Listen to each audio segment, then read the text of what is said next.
Praise the lord. సర్వకృపానిధియు మన రక్షకుడునైన యేసుక్రీస్తు ప్రభువారి శ్రేష్టమైన పరిశుద్ధ నామమునకు స్తోత్రము కలుగునుగాక. ఆమేన్. ప్రియులారా, ఈ దినము నవంబర్ 21 గురువారపు ఉదయకాలము వేళ దేవుని వాక్యము వింటున్న మీ అందరికీ దైవజనునిగా, మా యొక్క పరిచర్య పక్షముగా నా హృదయపూర్వకమైన శుభములు. దేవుని యొక్క కృప, ఆయన సన్నిధి నిత్యము మీకు తోడయ్యుండి మిమ్ములను ఆశీర్వదించునుగాక. ఆమేన్. ప్రతి ఉదయకాలం వేళ దేవుని వాక్యాన్ని మనకందిస్తూ మనలను బలపరుస్తున్న పరిశుద్ధాత్మ దేవునికి మహిమ కలుగునట్లుగా మనము వాక్యం వినటమే కాదు, వాక్యాన్ని విని దానిని గ్రహించి దాని యందు నడుచుకొనుట మనకు ఆశీర్వాదం. రండి, ఈ దినమున దేవుని వాక్యాన్ని చదువుకొని వాక్యమును విందాం. కీర్తన గ్రంథము 37వ కీర్తన 23వ చరణం. ఒకని నడత యెహోవా చేతనే స్థిరపరచబడును, వాని ప్రవర్తన చూచి ఆయన ఆనందించును. ప్రార్థన. పరిశుద్ధుడా, పరమ తండ్రి, మీకు వందనాలు, స్తోత్రాలు చెల్లిస్తున్నాను. మీ ఉచితమైనటువంటి కనికరాన్ని బట్టి మమ్మలను ఎంతగానో ప్రేమిస్తూ మా ఎడల మీరు చూపుతున్న వాత్సల్యత కొరకు వందనాలు. ఈ దినం మీ వాక్యము ద్వారా మాతో మాట్లాడండి, మమ్ములను బలపరచండి. వాక్యము వింటున్న ప్రతి బిడ్డను, వారి కుటుంబాలను దీవించండి. కుటుంబాలకు క్షేమాన్నివ్వండి. కుటుంబములో రక్షణ పొందని వారు రక్షణ పొందునట్లుగా, కుటుంబమంతా రక్షణ సునాదపు గీతాలు వినబడేటట్లుగా ప్రతి కుటుంబాన్ని మార్చండి. ఎన్నో కుటుంబాలు శ్రమల చేత ఇబ్బందులు పడుతున్నాయి, అనేక సమస్యల చేత కృంగి ఉన్నాయి. ఎన్నో కుటుంబాలలో సమాధానం, నెమ్మది లేక గలిబిలిగా ఉన్నాయి. అట్టి కుటుంబాలకు సమాధానమును, నెమ్మదిని అనుగ్రహించండి. ప్రతి బిడ్డ వాక్యమును వింటూ ఆత్మలో ఎదిగి ఫలించు కృప అనుగ్రహించండి. యేసు నామమున ప్రార్థిస్తున్నాను పరమ తండ్రి. ఆమేన్. ప్రభువునందు ప్రియులారా, మనము కీర్తన గ్రంథము నుండి వచనం వెంబడి వచనాన్ని ప్రతిదినం ధ్యానిస్తున్నాం. ఈ దినమున 37వ కీర్తన 23వ చరణాన్ని చదువుకున్నాం. ఒకని నడత యెహోవా వలనే స్థిరపరచబడును, వాని ప్రవర్తన చూచి ఆయన ఆనందించును అంటాడు. ఒకడు నడిచేటువంటిది, వాని యొక్క నడతను స్థిరపరిచేవాడు దేవుడే. అనగా మనం ఎలా నడవాలి అనుకుంటున్నామో ఆలోచిస్తే మన ఆలోచనను ఆయన స్థిరపరుస్తాడు. మనం మంచిగా నడవాలి అంటే దానిని ఆయన స్థిరపరుస్తాడు. లేదు, చెడ్డగా నడవాలి అన్నా కూడా ఆయన దాన్ని స్థిరపరుస్తాడు. కారణం, దాని యొక్క ఫలమును అనుభవించేది మనమే గనుక మనం ఎలా నడవాలి అనే దాన్ని మనకే ఆయన విడిచిపెడుతున్నాడు. ఇశ్రాయేలుతో మాట్లాడుతూ, జీవమును మరణమును, ఆశీర్వాదమును శాపమును మీదుట ఉంచాను. మీకు ఏది మేలు అనుకుంటారో మీరు దానిలో నడవండి అని ద్వితీయోపదేశ కాండములో ప్రభు ఇశ్రాయేలుతో మాట్లాడాడు. గనుక మనము నడవలసినటువంటి త్రోవ ఏదో మన ముందుగానే ప్రభువు సిద్ధపరిచాడు. నడవడానికి మనం దేనిని ఎంచుకుంటామో దానినే ఆయన స్థిరపరుస్తాడు. దేవుని పిల్లలుగా మనము ఎలాంటి మార్గాన నడుస్తున్నాం?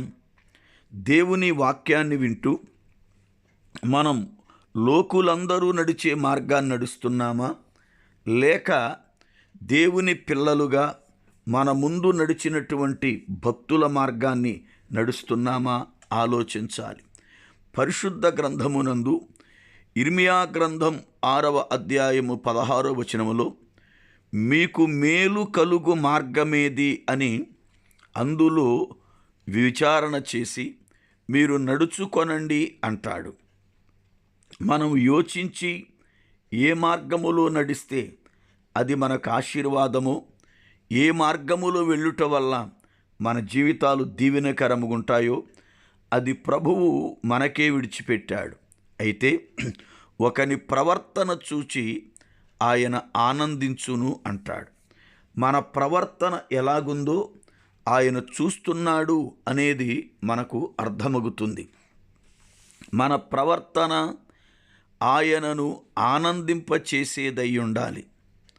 యేసు ప్రభువారు బాప్తిస్మమిచ్చు యోహాను యొద్ద బాప్తిస్మం పొంది ఆయన గట్టు మీదకు వస్తూ ఉన్నప్పుడు ప్రార్థించుకుంటూ పైకొస్తున్నారు. వస్తూ ఉండగా పరిశుద్ధాత్మ దేవుడు పావుర శరీర ఆకారములో ఆయన పైకి వచ్చాడు.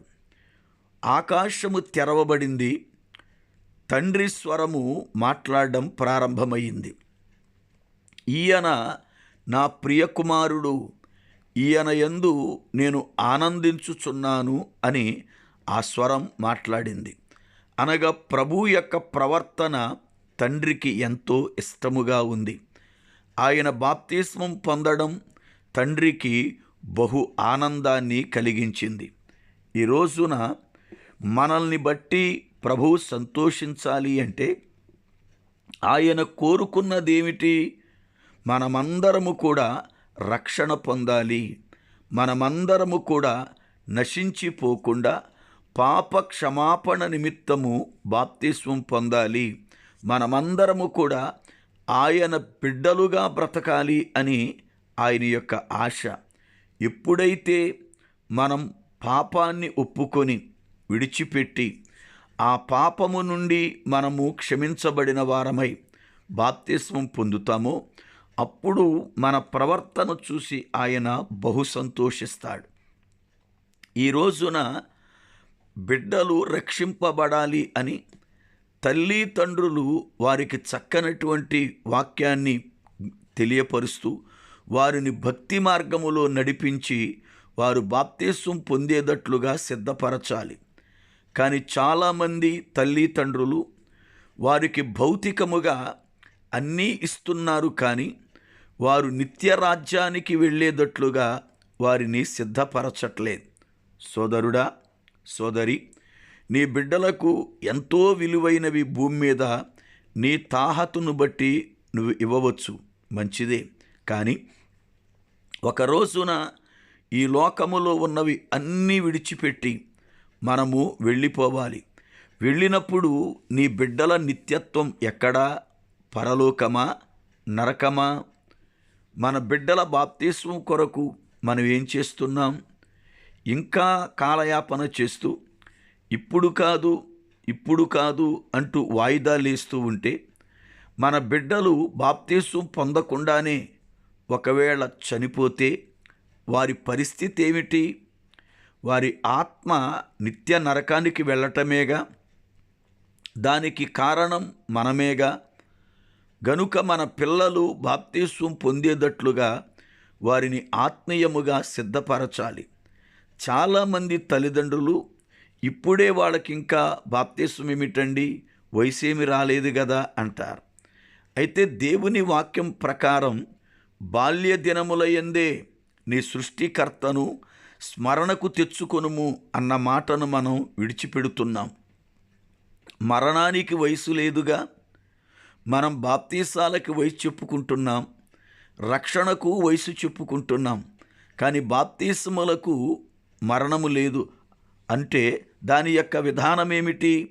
మన ఆలోచనలో మన పిల్లలను ఇంకా మనం ప్రభు దగ్గరికి సంపూర్ణముగా రానియకుండా, వారిని దేవునిలో ఎదగనీయకుండా మనమే వారికి అడ్డుబండలవుతున్నాం.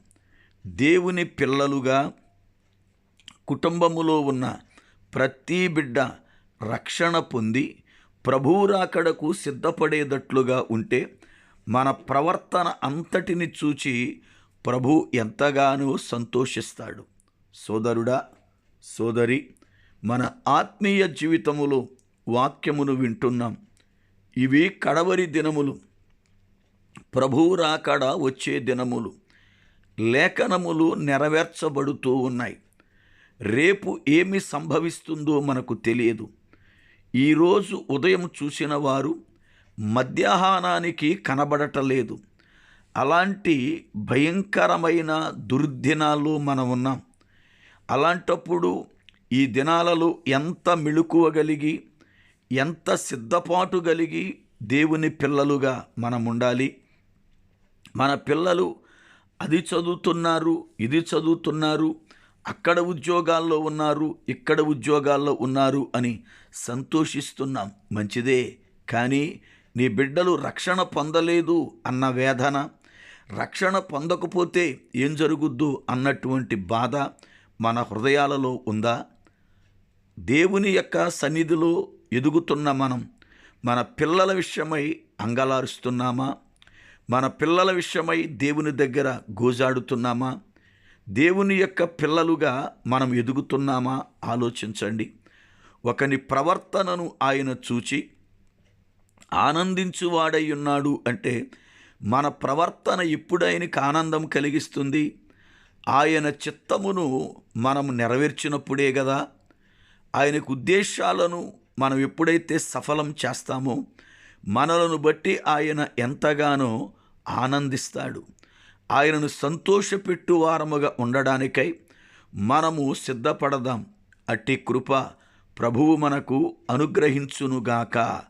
ఆమేన్. ప్రార్థన.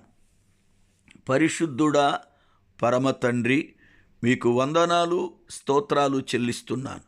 మీ ప్రేమను బట్టి మాతో మాట్లాడిన ప్రతి మాట కొరకు వందనాలు.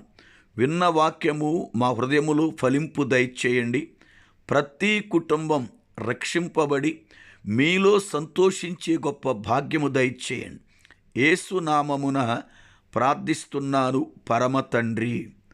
ఆమేన్.